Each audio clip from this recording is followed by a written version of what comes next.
required to submit. The fifth section consists of the report on violent or criminal incidents on campuses. And then we have the actual student performance in post-secondary institutions, and that's for each high school in our district. And then the seventh tab in your report consists of the glossary. So many acronyms and information that's there that will help us go through the glossary and help us understand some of that information. So we'll start with section number 1, of course. And under section number 1, which is the huge TAPER report, of course, this is all compiled from TEA, and it has your PEACE information on there, and it also has all the student assessment data. The assessment data consists, of course, the STAR performance by grade level, by subjects, and all this you have seen, or you saw last year when we brought all that data to the board. But it's also that it has 2 different formats that's published this year for TAPER. It has a comprehensive dynamic online data system, and that data will be added as it becomes available. Every time they add something, that becomes available to everyone. And then, of course, a scaled back PDF version, which is a paper TAPER, which is what you have as the paper TAPER. It only includes the major statutory required data points, and it's also designed to allow districts to fulfill the public notification that we're required to do, and we're here. But if you take a look at that first section behind number 1, like I shared with you, you have all the STAR data information by grade level, by subject, and it also compares it by the state and the region, all the subpopulations. That consists of that full report. Of course, the second section, or within there, you've got our data, the ratings that every campus received, and what the district received as a rating for 17-18. And of course, the district met standard for the 2018 school year. Our letter grade that we received was a C. And of course, the campuses then received their rating, and it was either met standard or improvement required. And the special education determination was needs improvement, so we presently have a cap, and we're working with our special ed department and the issues that were addressed there. And then there's also an armed services vocational aptitude battery that was not reported. Of course, the ratings is what I'd like to share with you. Of course, we know our Robstown Early College High School received a Met Standard, and they also received a distinction designation, and their distinction designation was in post-secondary readiness. Then we have Salazar Crossroads Academy, and their rating for this 2018 was improvement required. Then we have Seal Junior High, and their rating was Med Standard. Ortiz Intermediate with a Med Standard rating. And San Pedro Elementary received an improvement required. And then we have Lots Beach Elementary, and of course this is the one that we received the appeal and we were granted, and Lots Beach Elementary met standard, and along with that they also received a distinction designation, which is an academic achievement in mathematics. And we weren't sure whether the campus was going to receive the distinction designation, but when the rating was appealed, they also received the designation, so congratulations to them. Then we have Robert Driscoll Elementary, and their rating was Med Standard, and the distinctions that they received 3 distinctions: academic achievement in mathematics, the top 25% comparison closing the gaps, and in post-secondary readiness. And of course, the big section that I shared with you, the STAR performance, which is that big tab, which is number 1. That includes the approaches, grade level or above, as to how the campus is performed. It will also share with you if they received a meets grade level or above and master's grade level. It's reported for each assessment, all grades, all subjects, all grades by subject. The performance data includes, of course, from the accountability year. And you have the summer, it includes the summer end of course course, the December end of course, and then you have the spring for grades 3 to 8, and that includes the first and the second administration for 5th and 8th grade. So the results that are in there counts for these particular times that the STAR was administered. It only indicates results of students in the accountability subset, students taking assessments who were enrolled in the district or the campus on the preceding fall snapshot date, which was the last Friday of October.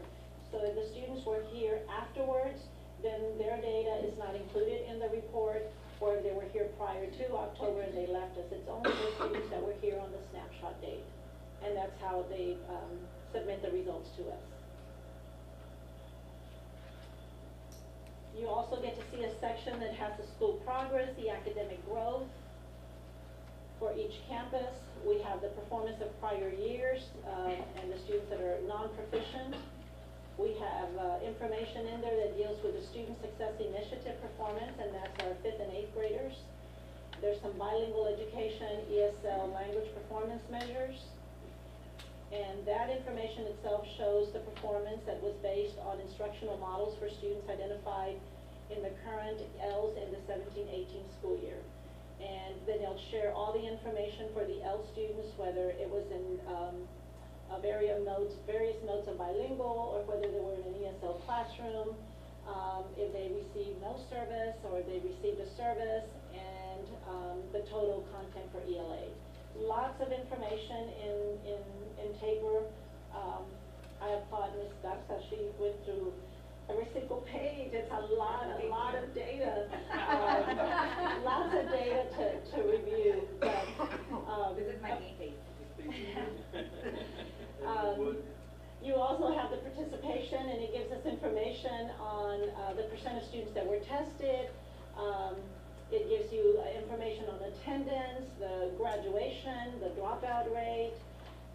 Basically, it's everything and anything anyone wants to know about our school district. It's in the report. College and career and military readiness, it has the CCMR data. It lets us know the number of college-ready graduates, and all of this information is behind tab number 1. That's a huge tab. Lets us know the information of the students that are college-ready, those that met the TSI criteria, those that are enrolled in dual credit, the AP criteria, and anyone who received an associate's degree. Under the career military ready graduates, it gives us the career or military ready, the approved industry-based certification, those that completed an IEP and a workplace readiness. Also address information on the CTE coherent sequence of courses, and any student that was enrolled in the U.S. Armed Forces. And it continues with post-secondary indicators, student information, including enrollment by grade level, by ethnicity, by a certain student identification, the class size. Then it goes on, after it gives you all the student information in the report, you'll see staff information.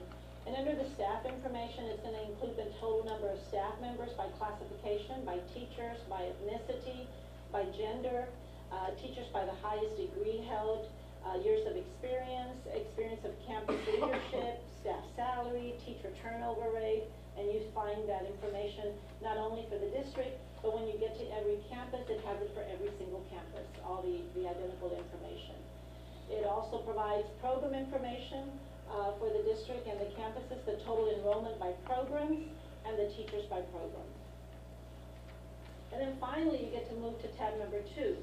And tab number 2 deals with the PEIMS financial standard reports. And if you look at tab number 2,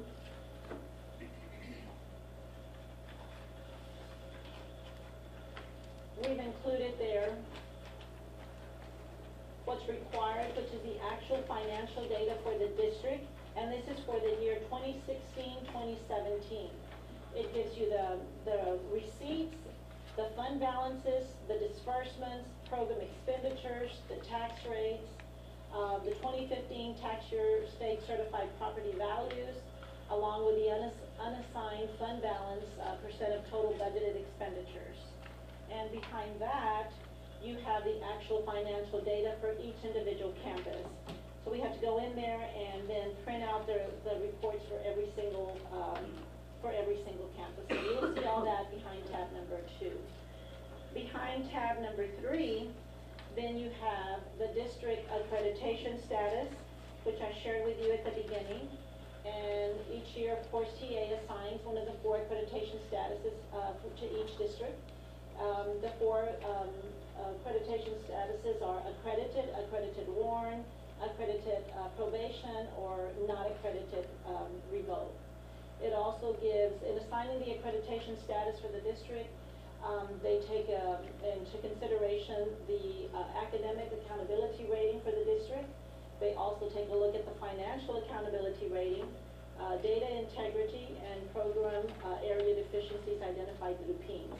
And that's, once they look at all those 4 indicators there, then they are able to give the status, the accreditation status to the district, which of course our district received it is an accredited district, and that was the accreditation status for 17-18. The next section deals with the campus performance objectives, and under that section you'll see every campus plan has to have campus performance objectives, and those are developed as required by law.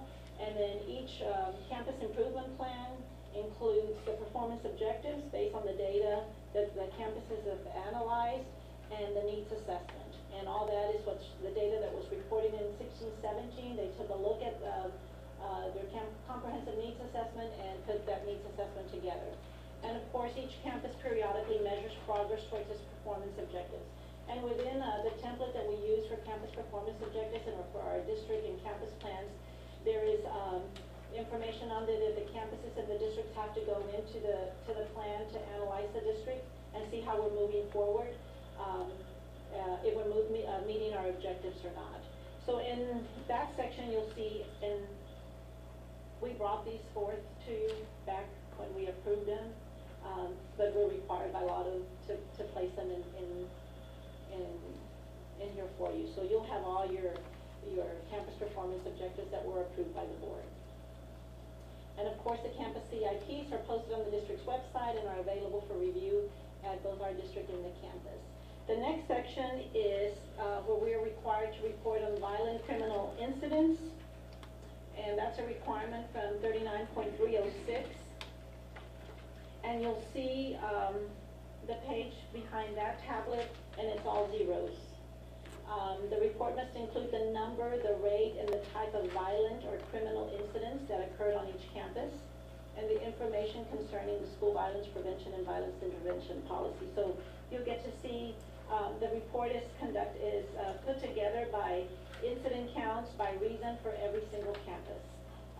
And it is the way we like to see the report with zeros, that there was none were reported for the 17-18 school year. And then you have the student performance post-secondary institution. That's the next tab. And here, on this particular section, the requirement is that each district publish, as part of the TABOR, a report on student performance in post-secondary institutions during the first year enrolled after graduation from high school. So this tells you the total number of graduates, and the total number of graduates were 155, and then it does tell you how many were enrolled in a 4-year public and a 2-year public.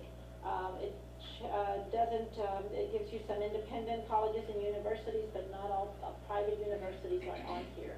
But that's the information that's available to us from the Texas Higher Education Coordinating Board, and that's what you have before you. And let me see. That information also has the 15-16 high school graduates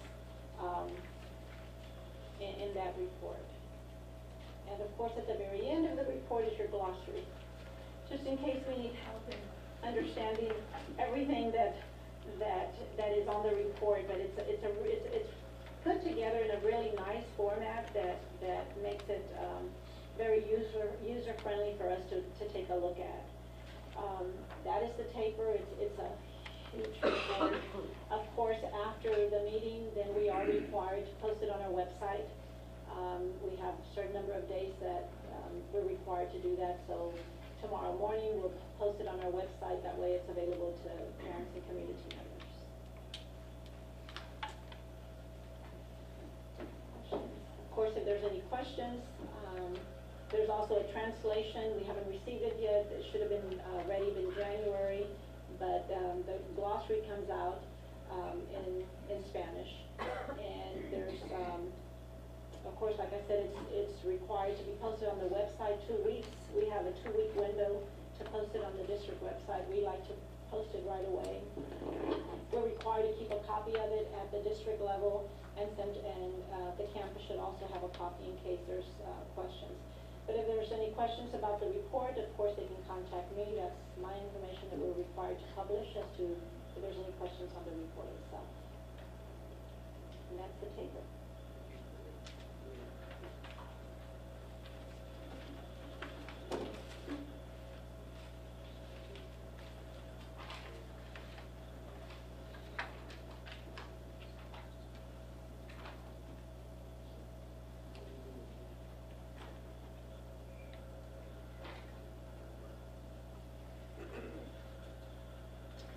Next item on the agenda is adjournment.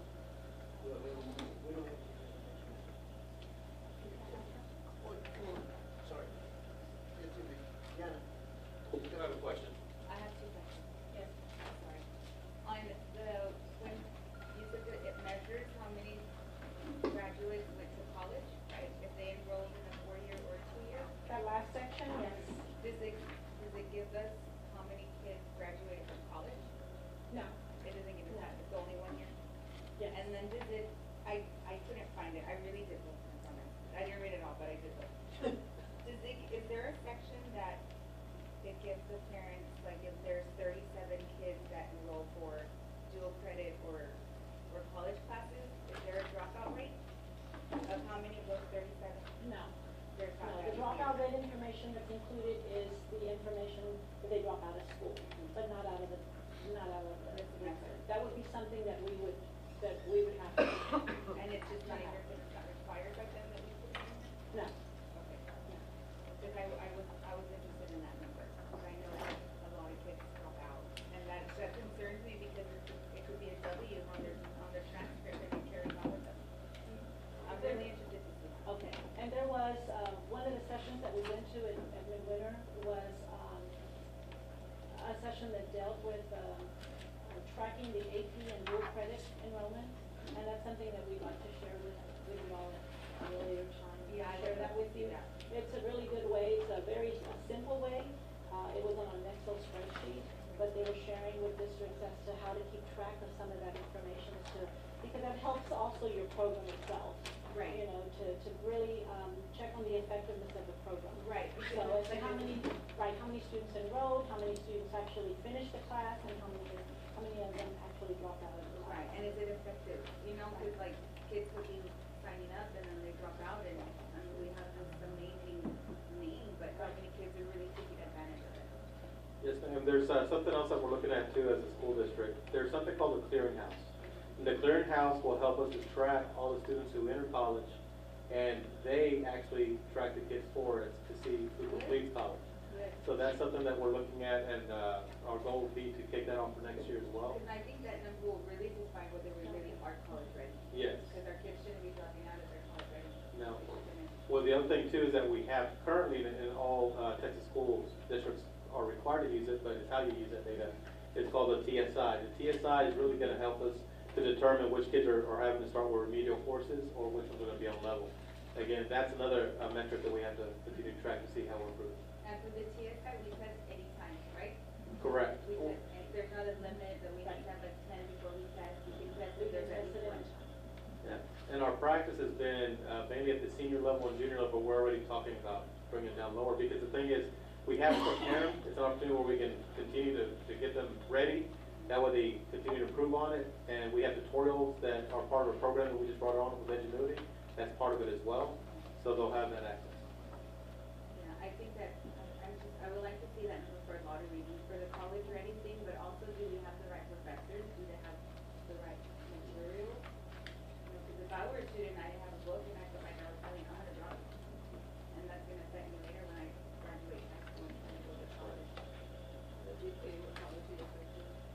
question also, with regards to the, graduate. We have, indicator here says not found, we have none, total. So is will that help that program that you're talking about, the program you just mentioned? What section is that in? I'm looking at page, the last page on That's the the document. second to the last, before the glossary. Performance, yes, the last one. It's where it states, we got Not a bullet found, point, right. yeah, they didn't find 96 of them enrolled in a 2 or 4-year university. So they weren't enrolled at all. They might have been enrolled, they might have been enrolled in a private university, some of them might have gone to the armed services, but this only tracks, this particular report that we're required to put in here, only tracks those that attended 4-year or 2-year or an independent college. You see on the independent college and university is only one. Okay, so the clearinghouse report, would that track these students? Any child that enters a Texas, I'm not sure if it's outside, I believe it's public, public. Oh, okay. It'll help you track it. Okay, so it's not in That's just a separate. We'll get more information Yes. now, if you won't be 100% complete, that'll be better. One more question. Are you good? On the special education needs intervention, is there ever a time when the state comes in and intervenes on special education, or is it as a district as a whole? There can be a time when the state comes in, yes. Because haven't we been in this level for several years now? So I'm curious when the state's gonna come in and say, okay, we're gonna go take over your special education department. Will that happen? That could happen. That could very well happen. And, Because I think this is like year 5, am I right? yes, Yes. it is year 5. And it all is, there's certain ratings, and it goes from, I think it's 0 to 5, if I recall, or 0 to 4. 0 to 4. And depending on, let's say if you're already at level 3, then that could already spark basically what's almost like a desk audit. They start coming in and auditing and follow for intervention procedures. But if you are maintaining or you do decrease in that one particular area, then and depending on what area of special ed you're looking at, there could or couldn't be some improvement. It just depends on the specific area within special education. So if that were to happen, would we be distinguished as a, like, state, like when the state came over to take over a district, or only special education? Well, the formula that with special education actually has implications on a regular outcome as far as our scores are concerned. So that is an area that would impact us. That's scary. It is. It is. Yeah, it's Needs intervention, so what are we gonna do about? The biggest thing that we're looking at for this year is making sure we have the same level of accountability with special education as we do with our regular academics. The way that we look at reports on with all of our regular students, we're looking at it with our special ed students. The way that we're looking at prioritizing our kids, as far as what we call a guarantee or proficient, and our basically those kids who get to accomplish, we're looking at it the same way. So that way when we're working with principals in our principal meetings on a weekly basis, it's the same thing, same language, same expectation. Now, when we're meeting the needs of every student and knowing every student by name and need, there's going to be a variation as far as how I help this student versus this student. But the thing is put everyone on the same playing field, but they customize it to their needs. So we're looking at data in the same way. That's the big change, because a lot of people think, okay, well, there's special education or something. No, we have the same expectation to their need, but the way we're holding accountability is going to be the same. And are we fully staffed in our special education? Yes, we have a, well, We are we still talking about our central staff or? teachers, Period. we still have a vacancy at the high school for an inclusion teacher. And that position is still posted. Because that's, I was thinking about that a lot. Okay, that's all my questions. That's a good question. Thank you. For the record, Mr. Lopez is present. Thank you. Now, do I entertain a motion to adjourn the meeting? So, Move on Ms. Garza, is there a second? I'll second. Second by Ms. Rodan. Are there any questions? If not, all those in favor say aye. Aye. All those opposed, unanimous. We will start our next meeting at